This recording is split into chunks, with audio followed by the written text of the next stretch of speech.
issue those shares and hold them in suspense as per the scheme arrangement there, and that's been clarified extensively in the scheme as well. Then was Mr. Gautam Tiwari. Here again, thank you for your support, sir. You had a same question related to the 570 shares. You also wanted to understand the accounting implication of these. How do we accounting for assets? I'll probably combine all your points together, but you also wanted to understand how is it a tax neutrality. Yes, it is a tax neutral transaction, and one of the elements of the tax neutral transaction is that the assets have to be transferred at book value, and therefore all the assets will go down into the CV company at book value only. Estimates and forecast, I would apologize, we will not be in a position to share forecasts. We don't give out forecasts in the public domain. And things like what are we doing with common assets, platforms, etc. As I said earlier, there is very limited synergies between the CV company and PV company. There are almost no platforms that are getting shared. So they are independent assets, they are managed independently, and therefore there is very limited that is going there. If at all where there are common areas or common setups that are going to be shared for a period of time, we are putting in place a transition agreement to take care of that. Obviously the cost will be on an arm's length basis. Then was Mr. Aspi Bisania. Here I think the main point that you made is why did we go for a demerger and why did we not do an IPO like TTL or vice versa. There is a difference in the transaction, because in the case of the TTL IPO, it was an offer for sale where we were actually using the proceeds to deleverage the business. So therefore, we were actually reducing the number of shares that Tata Motors are holding in TTL. That is very different to the transaction that we have here. So therefore, they are not comparable. Then was Mr. Hiranand Kotwani. Again, cost of the merger is a question you asked. I have clarified, and of course, thank you for your support and your wishes, sir.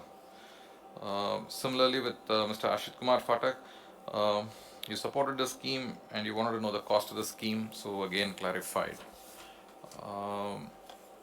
Then Mr. Tarak Chakrabarti, you're asking why we are demerging the company. I thought I've clarified that in the presentation as well as in my earlier question, so that has been covered. Mr. Sudipta Chakrabarti, you want to understand post demerger, how would you control your liabilities and interest cost? So we are doing this transaction at a time when the company has fully has become net debt free in Tata Motors, and therefore the total costs that are currently interest costs have come down significantly because of that, and it is our intention to continue that way. Then was Mr. Yusuf Rangwala. You asked when the listing will happen, which I've clarified, and you also wished as well and look forward to the listing ceremony. So do we, sir. Then was Mr. Bharat Shah, again full confidence, and Ms. Smita Shah, full confidence and support for the scheme. Thank you, ma'am. Mr. Atan Shah, you supported us, you didn't have any questions, so thank you for your support, sir. And Mr. Bimal Kumar Agarwal was the next one. Again, time frame I've covered, cost I've covered. You also want to understand which employees are going where. There's one more question on employee from Mr. Ramesh Sarkar as well. There are 20,000 employees in the top core that are there, and there are about 500 of them which are common employees, and therefore this 20,000 all are commercial vehicles related. They'll go into the commercial vehicle business, and the 570 odd common employees that are there will get split CV and PV, and there'll be a marginal addition to that number in terms of people where there's some amount of duplication in jobs that will be there. So there's not going to be material increase in the number of people that we are increasing because of shares or because of the demerger, but these CV employees will go into CV.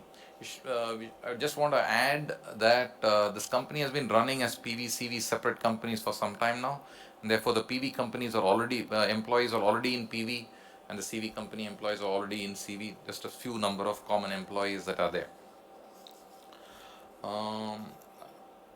I talked about, then was Mr. Ramesh Sarkar, I've already covered this point. Then was Mr. Kamal Kishore Jawar. Again, you didn't have any questions, sir, and again a 35-year shareholder. Thank you very much, sir, for your continued support. Then was Mr. Srinidhi Ujoria. How will the debt be split and what ratio? The demerger rules state that you first decide what is the asset ratio on which you're going to split.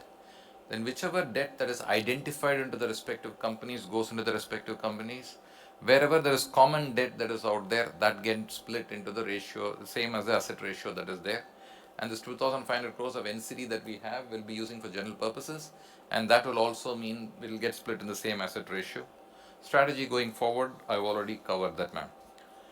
Then was Ms. Sareen Mathur.